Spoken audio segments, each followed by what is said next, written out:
Hi, I am Grand Master Marcel Garcia. I am the founder of the Wudao system of lethal combat fighting. I was inducted into the World Karate Union Hall of Fame for designing the most lethal form of combat fighting in the entire world. You can see some of my documents if you go to wudaomuaythai.com and go to letter of support. You'll see my government endorsements and relevance to my system of fighting. All of my inductions, all of my ranks come from the World Kung Fu Federation of China. I started my training back in 1956. I've been doing this for 57 years. But I'm also the author. I'm the author of a book called Was Satan Unleashed in the CIA? And you'll also see that in my website. If you click on the cover of that picture of my book cover, it'll send you straight to Amazon.com. The book is in relevance to documentation from the CIA. My cousin Ernest Garcia was in the CIA since back in 1946 when it was still OSS. And he had petitioned Congress back in the 1990s to allow him to reveal his covert operations.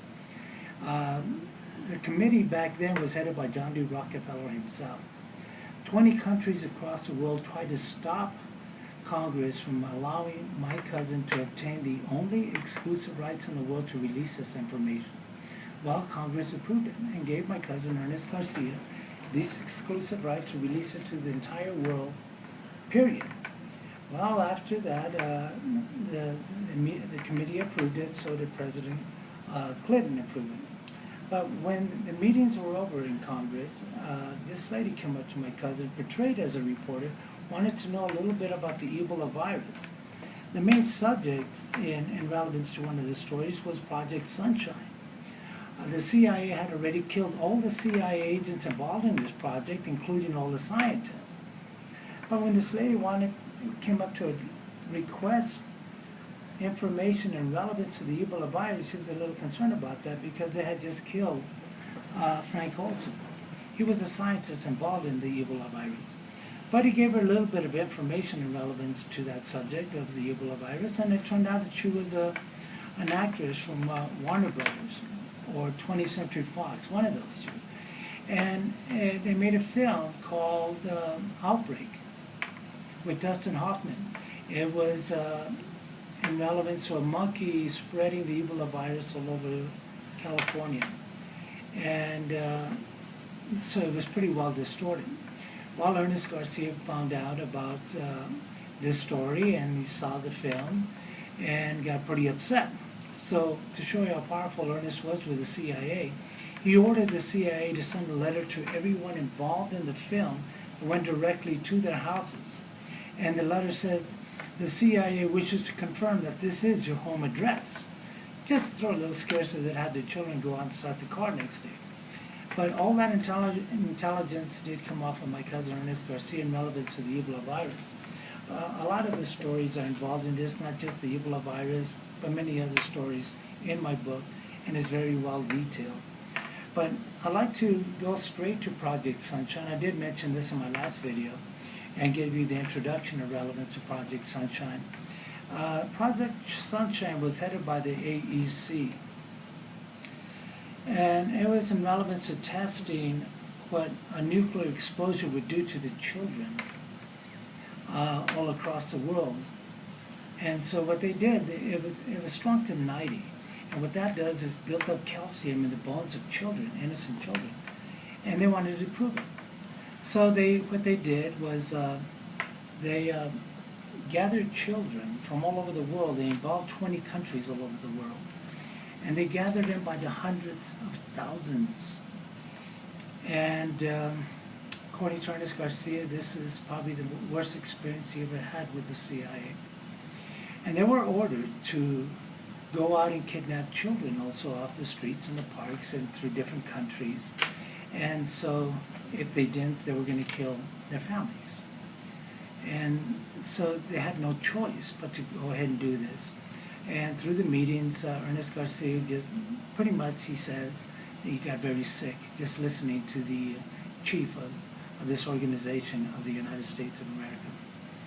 And they had no choice. So they got a group, the Sicilian Mafia, they call them the protection industry, to provide protection for the CIA as it went and gathered these kids. So while they gathered the kids, this organization, the protection industry, would either kill the people that attempted to try to prevent them from grabbing the kids off the parks and everywhere they went all over the United States. And the stories are detailed in here. You'll see some of the stories where they went into parks, they pulled over, pulled them away from the mothers while they screamed. The dialogue is also in my book, and you'll see that from even the mothers while they pulled these children away from their arms. And they cried and they begged to bring the kids back. Well, what they did, I'm going to bring this down kind of short. Ernest was in charge of this with all the other agents. They gathered him. England was very big in this. They gathered these children and they put them in corrales. Some records indicate they put them in tents. Some indications, writings also indicate that they put them in corrals. By the thousands, they'll bring in school buses, even with deformed kids, barely limping, holding babies in their arms.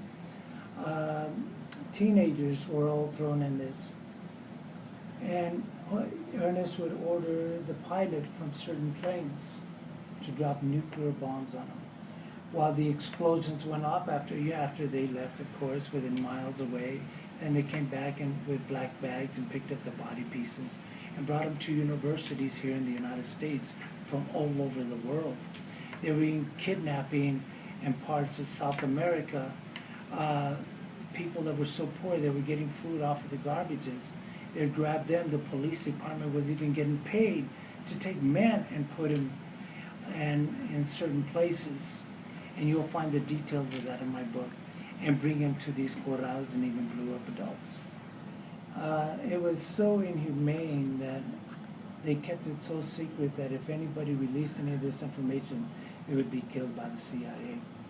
Well, 12 days after my last interview with my cousin a couple of years ago, I was trying to get an interview with him and Robert Redford because I also wrote the script for the film in relevance to all these stories. And Robert Redford's publicist was so intrigued with just the synopsis of the story, he said, wow, this thing is going to hit the world big. Yeah, well, we knew that. And a couple of years ago, that's when that occurred. But at the same time, BBC News tried to get Ernest Garcia to give them the rights to release this information and do a TV series as well as a feature film that will hit the entire world big time. And he told them, no, I'm giving this and I'm leaving it with the family and giving it to Marcel Garcia, which is me. And 12 days after my last interview with them, just before we were to see, hopefully to have seen Robert Redford for lunch in Santa Fe here in New Mexico, well, then my cousin was dead. Supposedly he died of a heart attack. He had just turned 80 years old. And we never were able to obtain that lunch with Robert Redford. It was rejected after that. So, of course, the scripts are still available. And this inhumane event is now being told by me.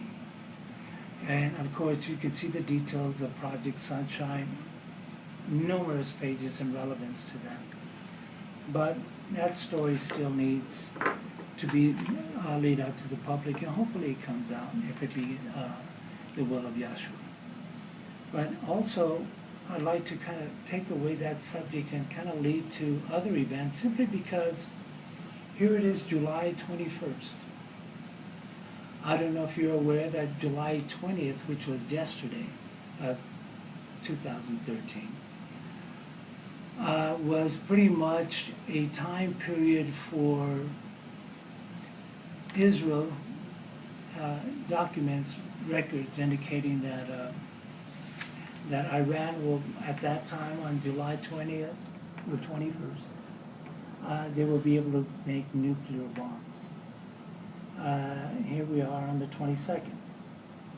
And a title on a newspaper from the Jerusalem Post, if you can see that, is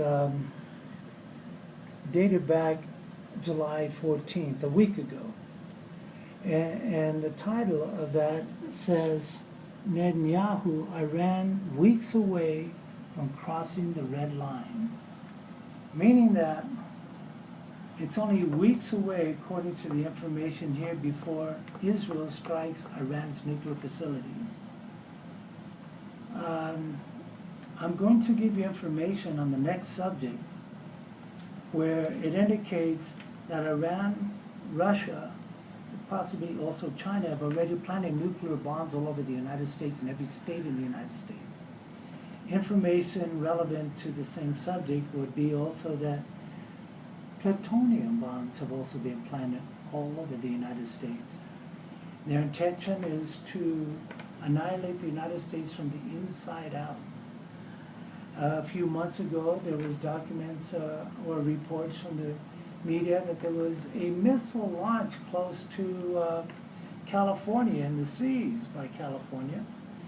And of course, negative statements came out of that no, it couldn't have been a nuclear missile or a missile period, it could have been something else.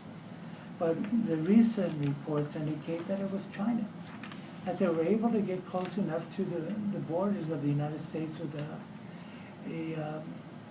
well, I'm going to say submarine, nuclear submarine, and they launched this missile and giving a warning to the United States that if we strike Iran's nuclear facilities, they will annihilate the United States and strike every city, not every state, but every city with nuclear missiles coming from China alone.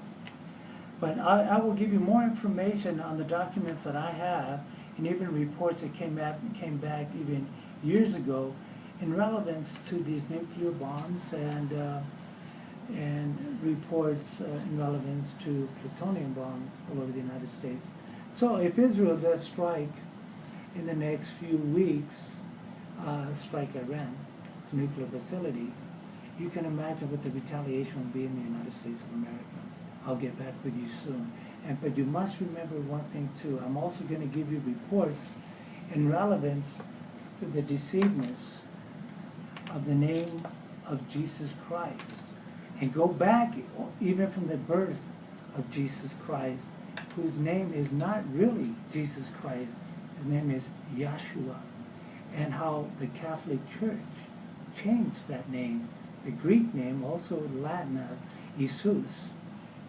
And I want to give you beautiful details on this because Jesus is the son of Zeus and then related to the abomination that causes desolation as written in the book of Daniel. How all this ties in with the Catholic Church and the Orthodox Church of Greece.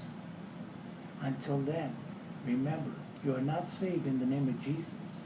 You are saved in the name of Yeshua, and that is spelled Y-A-H-S-H-U-A. So if you want to give your life to the Son of God, Yahweh, the Son of God is Yeshua, then you must proclaim the true name, not a name that is dedicated to Satan. God bless you.